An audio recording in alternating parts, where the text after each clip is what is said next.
আমার নাম মোহাম্মদ আব্দুল কায়ুম। আমার বাড়ি Bagarchar Sarkarpara, Dangdhara union, post office Bagarchar MP para, থানা দেওয়ানগঞ্জ, জেলা জামালপুর। আমার এখানে অনেক এই জায়গায় আমি 5.5 বিঘা জমি ধান লাগাইছি। সেটা হলো এই ধানের বীজের মধ্যে আমি বীজ ফেলাইছি। এই বীজের মধ্যে আলামিন আলামিন নামে ছেলে, এবং কি এই ক্ষেত এর আগে আলামিন আবাদ করছে।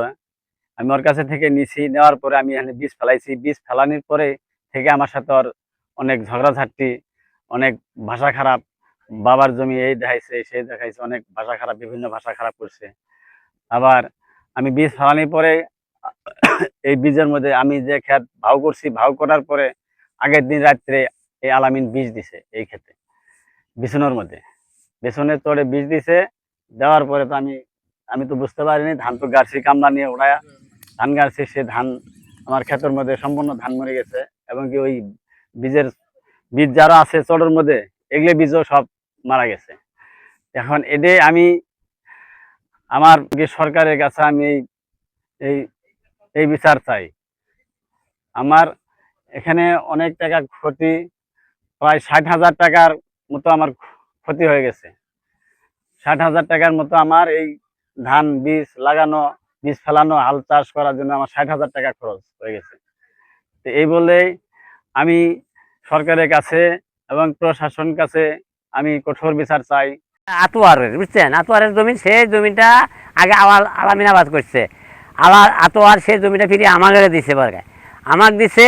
যখন আমাকে দিছে সেই দিন থেকে এই আলামিন খুব মানে আমাদের সাথে মুখ বলা বলি খারাপ করে, ই করে করে আমাদের মারার চায়।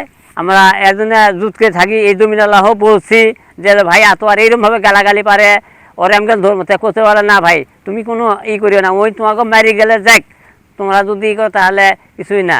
এই জন্য আমরা কিছুই বলি নেই। আমার এই জমির মধ্যে এর শত্রু মতো যে বাঞ্চোদরা কীভাবে ফসল নিলে তাও দেখবো। তো এখন আমি জ্বালা ফেলাছি, জ্বালা গাড়ার পরে, জ্বালার পরে থেকে কীভাবে এটা অনেক কইছে, কই থেকে আমি কিছুই বলি নাই, যাই কোক। তো পরে আমি খেত এগুলো তৈরি করে নিছি যে আজকে পানি ছাড়বো, পানি ছেড়ে গাড়বো। সেই আত্রে এই আলামিন এই ক্ষেতে বীজ দিয়ে গেছে। বীজ দিয়ে যাওয়াতে আমার 5.5 বিঘা জমির সমস্ত ধান মরে গেছে। এখন আমার এই 5.5 বিঘা জমি ধান কাটতে তেলে, সারে, হালে, জালে, কামলায় আমার 60,000 টাকার মতো খরচ হয়েছে। আমি এটা সরকারের কাছে প্রার্থনা জানাতেছি যে আর কঠিন বিচার চাই, প্রশাসনের কাছেও আমি কঠিন বিচার চাই। আমার নাম শফিউল্লাহ, বাগারচর সরকারপাড়া বাড়ি। ওই এই জন্য বীজ দিছে, 5-6 বিঘা জমি নষ্ট হয়েছে গা। তা হচ্ছে মনে করেন রাত্রে কাটামেন বীজ দিছে, সকালবেলা কামলা গেছে আনতে, হাল ডাল বইছে, বয়ে খেত গাচ্ছে, গাড়া বারে তিনি মরা শুরু হয়েছে। এই 4-5 বিঘা জমি হবো, 5-6 বিঘা হবো। ক্ষেত তো একবারে পুরা শেষ হয়েছে। বিছানার মধ্যে কাটাবেন শয়তানি বিষ লাগাইছে। সেই খাতে দেখি যে এই অবস্থা।